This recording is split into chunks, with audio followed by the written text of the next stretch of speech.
स्वागत है जी आप सभी का। एक ख़ास शो करेंगे।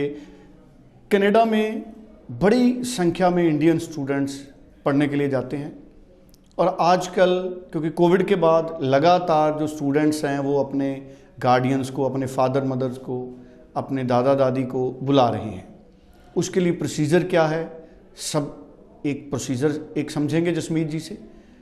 और इसके साथ ही टूरिस्ट वीज़ा का स्टेटस क्या है, किस तरह का ट्रेंड है टूरिस्ट वीज़ा का, कितने दिनों में टूरिस्ट वीज़ा आ रहा है, लैंडमार्क इमिग्रेशन ने कितने टूरिस्ट वीज़ा हासिल किए हैं, इन सारी बातों पे आज बात करेंगे। ये भी जानेंगे कि टूरिस्ट वीज़ा अप्लाई करने के लिए माँ बाप को या दादा दादी को क्या स्टूडेंट से कोई ख़ास लेटर की ज़रूरत है या उसके कॉलेज या यूनिवर्सिटी से किसी लेटर की ज़रूरत है। ये बड़े इंपॉर्टेंट पॉइंट्स हैं जिनकी जानकारी लेंगे। जसमीत जी हमारे साथ मौजूद हैं जो लैंडमार्क इमिग्रेशन को रिप्रेजेंट करते हैं। जसमीत जी आपका स्वागत है। Hello everyone. जसमीत जी, जो टूरिस्ट वीज़ा कैटेगरी है उसमें जो स्टूडेंट हैं, उनके गार्डियंस हैं, पूरा प्रोसेस कैसे अप्लाई हो, कैसे इनविटेशन लेटर आए, मैं चाहता हूं कि आज आप बताएं। और आपका स्टेटस, लैंडमार्क को कितने टूरिस्ट वीज़ा आ रहे हैं?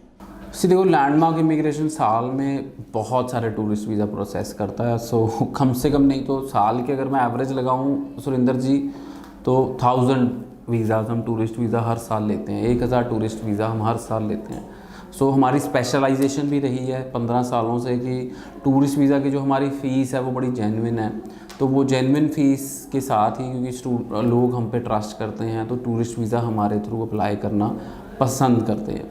सो मोर देन मतलब मैं कहूँगा कि 1000 टूरिस्ट वीज़ाज़ हम साल के अप्लाई करते हैं और लेते भी हैं।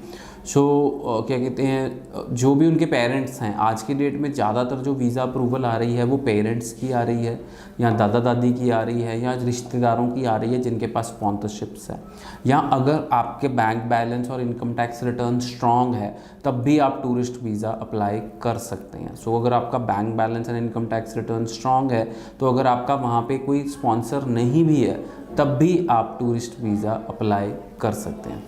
जिसमें जी अगर बैंक बैलेंस ज़्यादा ना भी हो, जब स्टूडेंट वहाँ गया हुआ है तो उसके पेरेंट्स, गार्डियंस, क्या टिकट आने जाने के अगर पैसे उनके पास हैं, क्या इससे भी पॉसिबिलिटी है कि टूरिस्ट वीज़ा लगता है? जिनके पास देखो, जो डॉक्यूमेंट्स की बात करें तो हमको यहाँ से अपने फाइनेंशियल डॉक्यूमेंट्स लगाने पड़ेंगे, जैसे कि income tax return, bank statement, property valuation and CA report. Income में हम अपनी जो भी इनकम है, एग्रीकल्चरल इनकम है तो एग्रीकल्चरल इनकम, अगर गवर्नमेंट एम्प्लॉय हैं तो फॉर्म 16, बैंक स्टेटमेंट और इसके अलावा प्रॉपर्टी वैल्यूएशन।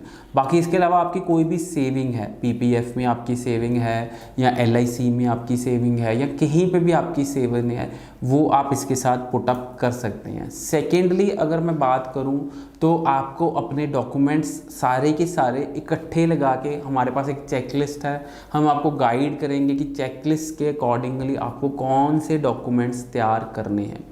उसके बाद अगर मैं बात करूं तो जो वहाँ का आपका स्पॉन्सर है उनको एक इनविटेशन लेटर, अपनी पासपोर्ट कॉपी और इसके अलावा अगर मैं बात करूं तो अपनी बैंक स्टेटमेंट, पे स्टब्स, मतलब कि कहाँ से कितनी सैलरी आती है उनको, रेंट एग्रीमेंट्स, वो सारे, अगर वो प्रॉपर्टी होल्डर हैं तो वो एफिडेविट में मेंशन कर सकते हैं कि वो प्रॉपर्टी होल्डर हैं, तो वो सारे डॉक्यूमेंट्स वो वहाँ से भेज सकते हैं। बट बेटर ये होगा कि एक बार आप हमारे पास जब एनरोल हो जाएंगे हम आपको एक चेकलिस्ट देंगे। जब वो चेकलिस्ट देंगे उसके अकॉर्डिंगली आप डॉक्यूमेंट्स बनाएं तो बेटर रहेगा, ताकि आपका वीज़ा जो डॉक्यूमेंट्स हैं वो पहली बार में ही सही तरीके से बन के आए। बिल्कुल ठीक है जी। बड़ी इंपॉर्टेंट इन्फॉर्मेशन जसमीत जी ने हमारे साथ टूरिस्ट वीज़ा में भी शेयर की है। जी, इसके साथ ऐड करना चाहूँगा कि पिछले 45 डेज़ में कुछ हमारे पास 100+ टूरिस्ट वीज़ा की अप्रूवल्स हैं।